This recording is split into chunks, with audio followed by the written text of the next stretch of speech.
ప్రధానమంత్రి ఇప్పటి వరకు మణిపూర్ వెళ్ళలేదు అనే మాట దాదాపుగా చాలామంది విమర్శిస్తూ ఉన్నారు. మణిపూర్ వెళ్ళలేదు కానీ మణిపూర్కు సొల్యూషన్ ప్రధానమంత్రి గారు పార్లమెంట్లో తేల్చేశారు. జూలై 26వ తారీఖున భారత పార్లమెంట్ ఒక చట్టాన్ని సవరణ చేసింది. అటవీ భూముల పరిరక్షణ సవరణ చట్టము 2023 దాని పేరు. ఓకే. దాన్ని లోక్సభ ఆమోదించింది. ఓకే. మణిపూర్లో చాలా గొడవ జరుగుతున్న కాలంలో ఈ చట్టం జరిగింది. ఈ చట్టానికి మణిపూర్కు సంబంధం ఉందని మిజోరంలో ఒక ప్రొఫెసర్ నాతో చెప్పారు. ఆయన చెప్పడం ఏంటంటే కొత్త చట్టం ప్రకారంలో ఇంత చట్టంలో ఏం రాసుకున్నారంటే అంతర్జాతీయ సరిహద్దుల నుండి 100 కిలోమీటర్ల లోపున్న ప్రాంతాన్ని ప్రభుత్వము వ్యూహాత్మక ప్రాజెక్టుల కోసం వాడవచ్చు అనేది కొత్త సవరణ. వ్యూహాత్మక ప్రాజెక్టులు స్ట్రాటజిక్ ప్రాజెక్ట్స్ రాసుకున్నారు. దాంట్లో వ్యూహాత్మక ప్రాజెక్ట్ అంటే ఎవరికి ఇవ్వడం కూడా కావచ్చు, ఆదానికో అమ్మానికో ఇవ్వడం కూడా వ్యూహాత్మకం కావచ్చు. కేటాయింపులు ప్రభుత్వం దాన్ని వ్యూహాత్మక అవసరముగా భావించవచ్చు. అవును. అప్పుడు ఏమవుతుందంటే మణిపూర్లో కుకీలు పోరాడుతున్న ప్రాంతం లేచిపోతుంది. మిజోరంలో మరీ ఘోరం. మిజోరాంకేమో తూర్పు దిక్కునేమో మయన్మార్ ఉంటుంది, పశ్చిమ దిక్కునేమో బంగ్లాదేశ్ ఉంటుంది. మిజోరం ఎడల్పు 125 కిలోమీటర్లు మాత్రమే. అటు 100 కిలోమీటర్లు, ఇటు 100 కిలోమీటర్లు. మిజోరం అనేది ఉండదు. దాదాపుగా త్రిపురలు, ఒగరాలు, నాగాల్యాండ్లు అన్నీ లేకుండా పోతాయి. అంతర్జాతీయ హద్దుల నుండి 100 కిలోమీటర్లు ఇటు అటు అంటే లేచిపోతాయి అవన్నీ కూడా. రేపు పొద్దున దాన్ని మనం ఆంధ్రప్రదేశ్ కనుక అమలుపరిస్తే ఉక్కు ఫ్యాక్టరీ ఆంధ్రలో హక్కు అని చెప్పి పాపం 2 ఏళ్ళుగా 3 ఏళ్ళుగా పోరాటం చేస్తున్నారు కదా. 100 కిలోమీటర్స్ లెక్కేస్తే విశాఖపట్నం కాదు, అరకు వ్యాలీ వరకు కూడా అడ్డంగా కొలిస్తే అది దొబ్బేస్తుంది. కాకుండా పోతే అక్కడ మొత్తం విశాఖపట్నమే తీసేయవచ్చు. కూడా స్ట్రాటజిక్గా విశాఖపట్నాన్ని ఎవరికైనా ఇచ్చేయచ్చు. ఇది చట్టం. విజయవాడ ఉండదు, మచిలీపట్నం మొదలు పెట్టండి, పెద్దవాడ ఉండదు. 100 కిలోమీటర్స్ లోపల ఉంది విజయవాడ. అవును. ఇది కొత్త చట్టం. ఇప్పుడు కేరళ అనే రాష్ట్రం ఉండదు. అరేబియా సముద్ర తీరం అంతర్జాతీయ ప్రాంతం నుంచి 100 కిలోమీటర్ల లోపు కొట్టేస్తే ఏం కాదు అంటే ఇప్పుడు ఈ 100 కిలోమీటర్లలో ఉన్నటువంటి ప్రజలందరూ ఏమైపోవాలి? వాళ్ళు కేటాయింపులు జరిపితే స్ట్రాటజిక్గా అది తర్వాత సంగతి. మీకు పార్లమెంట్ ఆమోదించింది చట్టాన్ని. అదే ఆమోదించింది. ఓకే. ఇప్పుడు మచిలీపట్నం నుంచి 100 కిలోమీటర్ల పరిధిలో మేము అదానికి ఇచ్చేస్తున్నాం అన్నారు అనుకోండి. అవునండి. స్ట్రాటజిక్గా. అవును. అప్పుడు విజయవాడ వరకు భారతదేశానికి అత్యవసరమైనటువంటి ఒక ప్రాజెక్ట్ ఒకటి ఉంది, అది కట్టి తీరాలి మేము. ఇప్పుడు అది కట్టగల స్తోమత ఆదానికి మాత్రమే ఉన్నది. భారతదేశ అభివృద్ధి నిమిత్తం దేశం కోసం, ధర్మం కోసం. అవును. ఆదానికి ఇచ్చేస్తున్నాం అని చెప్పేసి ఎవరు నోడతాడం వీల్లేదు. ఆ తర్వాత వాళ్ళు వచ్చి ఇల్లు ఖాళీ చేయించేస్తారు. మొత్తం రోడ్డును పడిపోతారు నిర్వాసితులు. అంతే. కార్వాన్ వేసుకుని అలా వెళ్ళిపోతూ ఉంటారు జనాలు నడుచుకుంటూ బిడారులు. నేను 1980లో ఎప్పుడో 80 కన్నా బిఫోర్ అనుకుంటా ఒక కథ రాసా. ఇప్పుడు కొత్తగా రాసా. ఇప్పుడు దాన్ని ఇవాళలోనే మొదలు పెడతా. మార్పులు చెప్పుదు. ఓకే. జప్తు అనేది కథ పేరు. జప్తు అనే కథ ఎందుకు పెట్టుకున్నానంటే ఆ రోజుల్లో నేను ఇది పోరాట ప్రాంతం కాదు, పోరాట డీటెయిల్స్ నాకు తెలియవు. పోరాట ప్రాంతంలో ఉండేటువంటి ఆదిలాబాద్, కరీంనగర్లో ఉండే రచయితలకి తెలుస్తుంది. అప్పుడు పోరాటం ఆ ప్రాంతంలో జరుగుతుంది కాబట్టి ఆ కథలు మనం రాయలేము. వినికిడి మీద రాయటం తప్ప స్వీయ అనుభవం మీద రాయలేము మనం. అవును. నేనేం చేశాను అంటే ఇక్కడ కూడా రచయితలు ఏం చేయాలి, బెదవాడ రచయిత ఏం చేయాలి, బెదవాడ లైఫ్ గురించి రాయాలి, బెదవాడ జీవితంలో ఉన్నటువంటి గందరగోళాల గురించి రాయాలి కదా. అప్పుడు 1-2 కథలు అక్కడ కూడా రాశాను నేను. అచ్చయింది కూడా కృష్ణలంకలో సిపిఎం గొడవలు వాటి మీద రాశాను. విజయవాడ కొట్టుకోవడాలు, తన్నుకోవడాలు, లాకప్ వ్యవహారాలు, మంత్రుల కేసులో. నేను ఇంకో ఐడియా ఏమొచ్చిందండి నాకు, కొంచెము ఈ మ్యాజికల్ రియలిజానికి వెళ్ళాను. ఓకే. భారతదేశం అప్పైనప్పుడు, అప్పుల పాలైపోయినప్పుడు ఆ అప్పును వసూలు చేసుకోవడం కోసం అమెరికా కానీ రష్యా కానీ సామ్రాజ్యవాదం, అమెరికన్ సామ్రాజ్యవాదం ఇద్దరు కూడాను అప్పులు కలెక్ట్ చేయడం కోసము రికవరీ బ్యాచ్గా బెదవాడు వచ్చేస్తారు. ఓకే. అమెరికా ప్రెసిడెంట్ వచ్చేస్తాడు, రష్యన్ ప్రెసిడెంట్ కూడా వచ్చేస్తాడు. ఏకంగా మొగలాంజపురం వచ్చేస్తారు డైరెక్ట్గా వాడు. ఓకే. జమ్మి చెట్టు దగ్గర వచ్చేస్తారు. ఓకే. వచ్చేసి ఇప్పుడు ఇళ్ళలో దూరి మీ ఇల్లు జప్తు చేస్తున్నామని చెప్తారు, బేలం పాట మొదలు పెడతారు. ఇదేంటిది, మేము అప్పు చేయలేదు, మీకు పిచ్చిముండ కూడా కారా, నిద్రపోతున్నారా మీరు, మీ దేశం అప్పు చేసిందంటే మీరు అందరూ వ్యక్తిగతంగా అప్పు చేసినట్టే, చేత అప్పు రికవరీ కోసం మీరు తీసేసుకున్నామని చెప్తారు. తలసరి ఆదాయం గురించి మీకు ప్రభుత్వాలు చెప్తాయి కానీ తలసరి రుణం గురించి చెప్పవు. అది చెప్తాయి. చెప్పి మొత్తానికి జప్తు మొదలైపోతుంది. కుర్చీలు బయట పడేస్తారు, బంచీలు బయట పడేస్తారు, మంచాలు బయట పడేస్తారు అని చెప్పి ఒక ఆమె పాపం వెళ్ళి గదిలో దాక్కుంటుంది. ఆమె చీర లాగేస్తారు, ఈ చీర కూడా మాదే. అవును కదా. ఎవ్రీథింగ్ అని ఆ అమ్మాయి ఇంకా చీర వేస్తే నగ్నంగా అయిపోద్ది, బట్టలకి ఉండి అయిపోద్ది.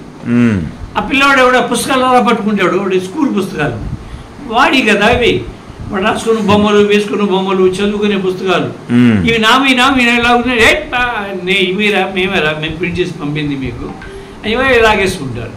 ఈ అమ్మాయి ఏం చేస్తుంది, గదిలోకి వెళ్ళిపోయి వంటగదిలోకి గుణం వేసుకొని ఒంటి మీద కిరోసిన్ పోసుకొని అగ్గిపోలే వెలిగించుకుంటుంది. వీళ్ళు వెళ్ళి తలుపులు బల్గుట్టేసి కిరసనాలు మాది, అగ్గిపూల కూడా మాదే, మా కంపెనీ ఏది, మేమే పెట్రోల్ మీకు పంపించిందని ఆ అమ్మాయి లాక్కొచ్చి రోడ్డు మీద పడేస్తారు, టోటల్లీ నేకెడ్. అప్పటికే ఆ వీధులు, అనేక వీధుల్లో అమ్మాయిలు, లేడీస్ వాడు కూడా రోడ్డు మీద నగ్నంగా ఉంటారు. మొత్తం ప్రజలందరూ నగ్నంగా, ఆల్మోస్ట్ నగ్నంగా అయిపోతారు. ఇంకేం చేయాలి తెలియదు వాళ్ళకి. ఒక అడవి దారి పడతారు, ఇక్కడ అడవి ఏదో ఉండి పడతారు, నడుస్తుంటారు. బాగా చీకటి రాత్రిపూట, ఎక్కడికి వెళ్ళాలో తెలియదు. కానీ వెనక్కి వెళ్తే శత్రువు ఉన్నాడు, ముందుకు వెళ్తే ఏదైనా వస్తుందేమో ఒక హోప్ ఉంటుంది. బ్యాక్ అనేది రూల్ అవుట్, శత్రువు ఉన్నాడు అక్కడ. గన్లతోటి ట్యాంకులతో గింకులతో వచ్చేసారు, బట్ జప్తు చేయడానికి కోసం ఉత్తగా మన ఈ recovery batch, bank recovery batch లాగా రారు వాళ్ళు, వాడు ఇద్దరు ట్యాంకులతో వచ్చేస్తారు. సో వెనక శత్రువు ఉన్నాడు, బలంగా ఉన్నాడు. ఇక్కడ నాకు బాగా తెలిసినటువంటి అంటే ఇక్కడ పరిష్కారం చూపెట్టాలి నేను కథకి. నేను 90లో మాట్లాడుతున్నా, తర్వాత దానికి పరిష్కారాలు వచ్చి ఉంటాయి. కానీ 90 నాటికి నాకున్న ఒక పరిమితిలో ఒక పరిష్కారం నాకు బైబిల్ నుండి తీసుకున్నాను, అంటే మా ఖురాన్ నుండి తీసుకున్నాను. ఖురాన్లో కానీ బైబిల్లో కానీ ఒక గొప్ప స్టోరీ ఉంటుంది, మోసెస్ స్టోరీ. మోసెస్ ఆ ఊరు వదిలేసి వెళ్ళిపోవాలి, వెనకాల నుండి ఆ పారో అనేటువంటి వాడు, ఫిరౌన్ అంటాం ముస్లిమ్స్, బట్ సైన్యం వచ్చేస్తూ ఉంటుంది, అందరూ వెళ్ళిపోతూ ఉంటారు. కానీ ఎర్ర సముద్రం అడ్డు వచ్చేస్తుంది. అప్పుడు చాలా మంచి డైలాగ్ ఒకటి ఉంటుంది, చాలా ఇష్టం నాకు ఆ డైలాగ్. అది అంటే ఆ డైలాగ్ 10 కమాండ్మెంట్స్ సీన్లో ఉంటుంది. అదేంటంటే ఈ మోసెస్ అనేవాడు తెలివి తక్కువ యుద్ధ నాయకుడిలో ఉన్నాడు, వెంకతట్టు ప్రాంతం లేకుండా చిక్కుకున్నాడు అంటాడు. రియర్ ఫ్రంట్ ఉండాలి కదా యుద్ధానికి, ఇబ్బంది వచ్చినప్పుడు వెనక్కి వెళ్ళాలి కదా, మావో లాగాను మరొకటి లాగాను. మావో జైత్రయాత్ర అనేది రిట్రీట్ ప్రోగ్రామ్ కదా, అది రిట్రీట్కి స్కోప్ ఉండాలి కదా, రిట్రీట్ లేకుండా చిక్కుకున్నాడు వీడు అంటాడు. అప్పుడు అందరు కూడా మోసెస్ని కూడా తిట్టేవాడు కూడా వస్తారు, మోసెస్ వ్యతిరేకులు కూడా ఉంటారు కదా ఆ జనంలో. నువ్వేంటి మమ్మల్ని ఇలాగా ఇబ్బంది పెట్టేసావు అనేవాడు ఒకడు ఉంటాడు, దాన్ని నెగిటివ్ క్యారెక్టర్ ఒకడు. అటు మోసెస్ నిలబడి you believe in the God, ఈ కర్ర పట్టుకుని సీన్ ఒకటి.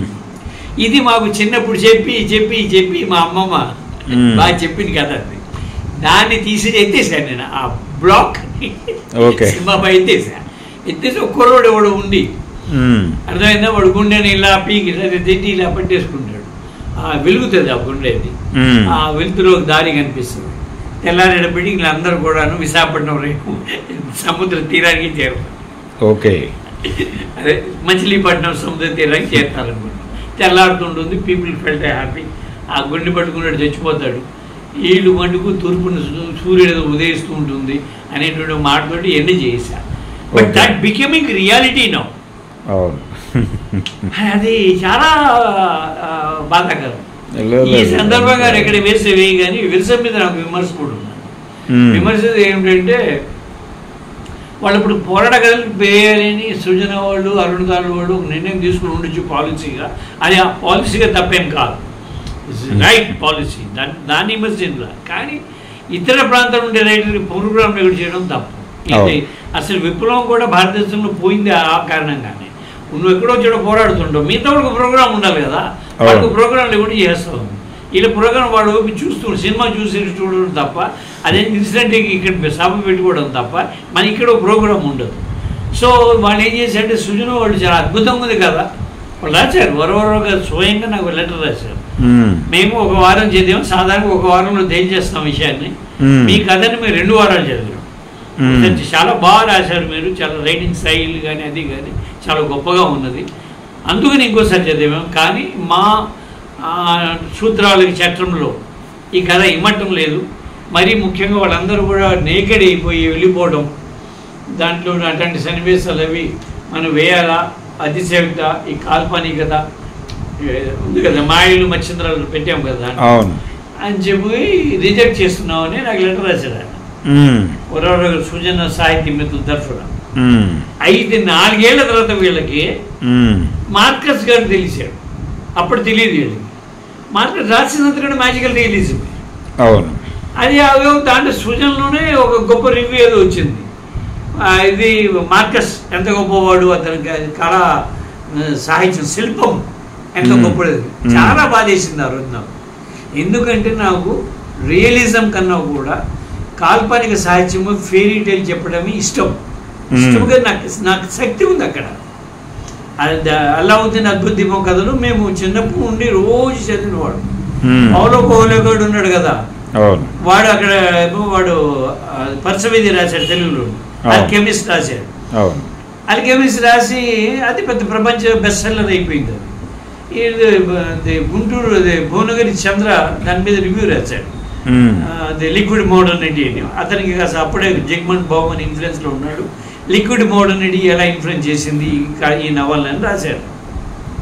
రాసి నాకు ఫోన్ చేశాడు, నేను రివ్యూ రాశాను కానీ నా ఉద్దేశంలో నువ్వైతే ఇంకా జస్టిఫై చేస్తావు, నువ్వు కూడా ఇంకో వారం రాయి, ఆ పేపర్ వేయడానికి సిద్ధంగా ఉన్నారు అన్నాడు.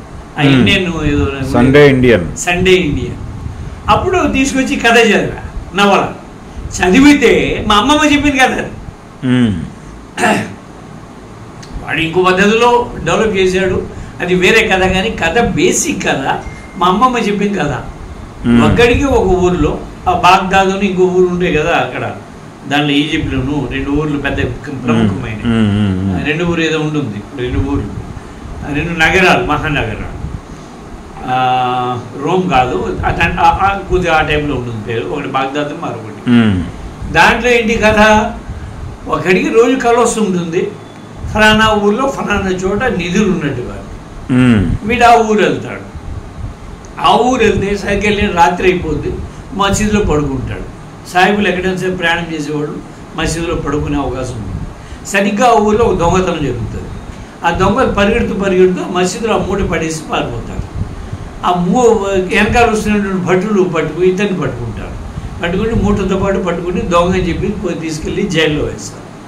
ఆ కారాగారంలో ఉన్నటువంటి ఈయన ముఖం చూసి, ఏంట్రా నువ్వు మంచివాళ్ళ ఉన్నావు, మధ్యతరగతి వాళ్ళ ఉన్నావు, నీ ముఖం చూసి దొంగలాగా లేవు, ప్రొఫెషనల్ దొంగలా లేవు, నువ్వు ఏంటి కదా ఎందుకు వచ్చావంటే, సార్ ఇలా కళ వచ్చేది సార్, నాకు ఈ ఊరు వస్తే ఎక్కడో నిధులు ఉంటాయని వెతుక్కుంటూ వచ్చాను సార్ అన్నాడు. పిచ్చిముండ కొడుగా, నాకు కూడా రోజు కథ వస్తుందా, కళ వస్తుంది అలాంటిది, మీ ఫలానా ఊర్లో అంటే ఈడు ఊరు అది, ఫలానా ఇంట్లో ఇలా ఉన్న ఇంట్లో బాదం చెట్టు కింద నిధులు ఉన్నట్టుగా వస్తుంది, నేను ఎంత పిచ్చోండి కాదురా, అందుకోసం ఆ ఊరు వెళ్ళలేదు నేను అంటాడు. వీడికి అర్థమైపోద్ది అది సొంత వెళ్ళేది. వీడి వెనక్కి వచ్చేసి వీడికి ఆ ఈడింట్లోనే ఆ బాదం చెట్టుకుని తవ్వితే నిధులు దొరుకుతాయి. That was the story. ఆ 351వ రాత్రి అది నేనేం చేశానండి, కథ తెలుసు కానీ ఏ రోజు కథ తెలియదు నాకు. మా అమ్మమ్మ కూడా తెలియదు కదా, నాకు చెప్పాను మా అమ్మమ్మ కూడా తెలియదు ఈ రోజు కథ, అంత సీన్ లేదు వాళ్ళకి. ఇప్పుడు టెక్నాలజీ డెవలప్ అయింది కాబట్టి నేను అలాగరిథమ్స్ వాడి ఇంటర్నెట్లో దాన్ని కనిపెట్టా కథ ఎక్కడ ఉందండి అని చెప్పేసి, రూట్స్ ఎక్కడ ఉంది అని చెప్పేసి. మొత్తానికి 4-5 రోజుల తర్వాత నేనేం టెక్ కూడా కాదు కదా, నా టెక్లో ట్రై చేసా. అది 2-3 డేస్ తర్వాత సక్సెస్ అయింది, వచ్చేసింది. అప్పుడు రాశాను, నా కొడుకైతే 355 రాత్రి చెప్పిన కథ అయింది. దీనికి పెద్ద సీన్ దీనికి, అది 20 నిమిషాలు ఏనాడు బిఫోర్ క్రైస్టే వచ్చేసిన కథలు అవి అని రాసేసా. అప్పుడు దీని మీద దమ్ముంది మనకి. తెలుగులో కండూరు పూజా మహిమ, నవగ్రహ పూజా మహిమ, అపూర్వ చింతామణి, మొత్తం ఈవెన్ పాతాళ భైరవి అంత పాపులర్ అది అల్లావుద్దీన్ అద్భుత దీపమే కదా, అరేబియన్ నైట్స్ కథ కదా అది. అది అది ఎంత బాగుండేవి. కాల్పనిక సాహిత్యం, నీకు అవకాశం అప్పుడు పోరాడే ఇన్ఫర్మేషన్ అక్కర్లా, నీకు థియరీ తెలిస్తే పోరాటం గురించి. ఉదాహరణకి మాట చెప్తున్నా, చుండూరు కేసు ఉన్నది, మసాకర్ జరిగింది చుండూరులోను, జనాన్ని చంపేశారు. లోకల్ కోర్టు ఏర్పాటు చేయమని లోకల్ వాళ్ళు ఒక ఆందోళన చేశారు. అప్పుడు స్పెషల్ కోర్టు కూడా చుండూరులోనే ఏర్పాటు చేసి విచారణ సాగించారు. మన భువనగిరి చంద్ర దాని ఆ కేసులోను లోకల్ లాయర్గా ఉన్నాడు, అదే ప్రాసిక్యూటర్, స్పెషల్ ప్రాసిక్యూటర్గా ఉన్నాడు. ఆ కోర్టుకి అందరికీ శిక్షలు పడ్డాయి, రైట్. అక్కడ నుండి పై కోర్టుకి వెళ్ళింది, అది అక్కడేమో కేసు దొబ్బింది. ఆ తర్వాత హైకోర్టుకి వెళ్ళింది, అక్కడ టోటల్లీ నిర్దోషులని అందరూ నిర్దోషులు ఇచ్చేసారు. ఇచ్చేసిన తర్వాత కోర్టు మాట ఏమన్నదంటే, ప్రాసిక్యూషన్ నిరూపించకపోవటం వల్ల కోర్టు కట్టేస్తున్నారు, మీరు నిర్దోషులు అవును కాదు తెలియదు కోర్టు వారికి, కానీ ప్రాసిక్యూషన్ నేరాన్ని నిరూపించలేకపోవడం కాబట్టి కొట్టేస్తున్నారు టెక్నికల్గా. అంచేతే మీరు ఊరేగింపులు సన్మానాలు ఇటువంటి పిచ్చి పనులు చేయవద్దని చెప్పింది. కానీ వాళ్ళు ఊరుకోరు కదా, వాళ్ళు బయలుదేరి వచ్చేసి తెనాల్లో దిగి రైలు అక్కడ ఊరేగింపుగా చుండూరు గ్రామంలో ప్రవేశిస్తారు. దాంతో జనం భయపడిపోయి ఏం చేస్తారు వీళ్ళు, ఇప్పుడు విజయం సాధించి వచ్చారు, ఇంతకాలంగా కోర్టు పంపించేవాళ్ళు వీళ్ళని తంతారేమని భయపడిపోతారు. ఎవరి గదిలో ఇలా బిక్క బీసుకుని ఉంటారు. ఈ టైంలో ఏమవుతుందంటే పెద్ద గాలివాన గాలి మొదలు, దాన్ని ఏమంటారు, గాలివాన కాకుండా వాన లేని గాలి వస్తుంది, సుడిగాలి వచ్చేస్తుంది. టార్పిడో లాంటిది, టార్పిడోలు టొమాటోలు అంటారు కదా, అలాంటిది వచ్చేస్తుంది. గందరగోళం అయిపోతుంది అనమాట. భూకంపం కదా బెనాల మీద, అది గాలిగంపం ఉన్నాడు, భూకంపం లాగా. అలాగా మరునాడు తెల్లారుతుంది, అంత పీస్గా ఉంటుంది, సూర్యుడు కూడా నెమ్మదిగా ఉదయిస్తుంటాడు. అయితే ఈ ఊరేగింపులో ఉన్నటువంటి నిర్దోషులుగా బయటపడ్డటువంటి 108 మంది కూడాను ఆ మర్రి చెట్లకు ఆ ఊళ్ళో వేలాడుతుంటారు. ఆ గాలికి ఎగిరిపోయి ఓడలకు చుట్టుకొని వేలాడుతుంటారు, సవాలైపోయి. అంటే ఉరి వేశారు అందరికీ, ప్రకృతి ఉరేసింది. మ్యాజికల్ రియలిజం, చాలా మ్యాజికల్ రియలిజం అనే ఫామ్ని చాలా గొప్పగా అదే మ్యాజికల్ రియలిజమే మేము ఆమోదించము సాహిత్య ప్రక్రియ కంటే ఎట్లాగా. మా బాల్యం అంతా కూడా మ్యాజికల్ రియలిజమే నడిచింది.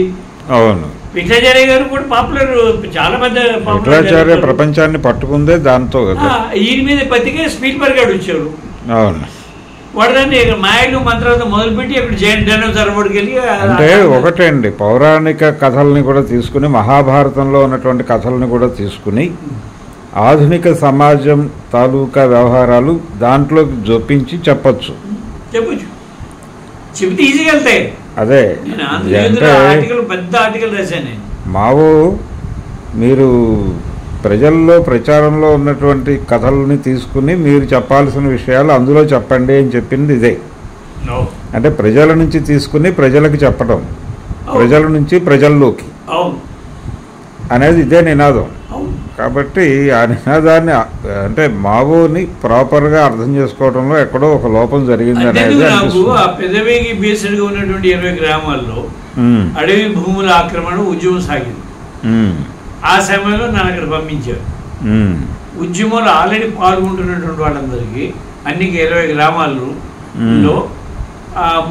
అది క్లస్టర్స్ తయారు చేసి 4 గ్రామాలకు ఒక క్లస్టర్ తయారు చేసి 5 రోజులు 6 రోజులు 20 గ్రామాలు కలిపి 5-6 రోజులు పాఠం చెప్తున్నాను.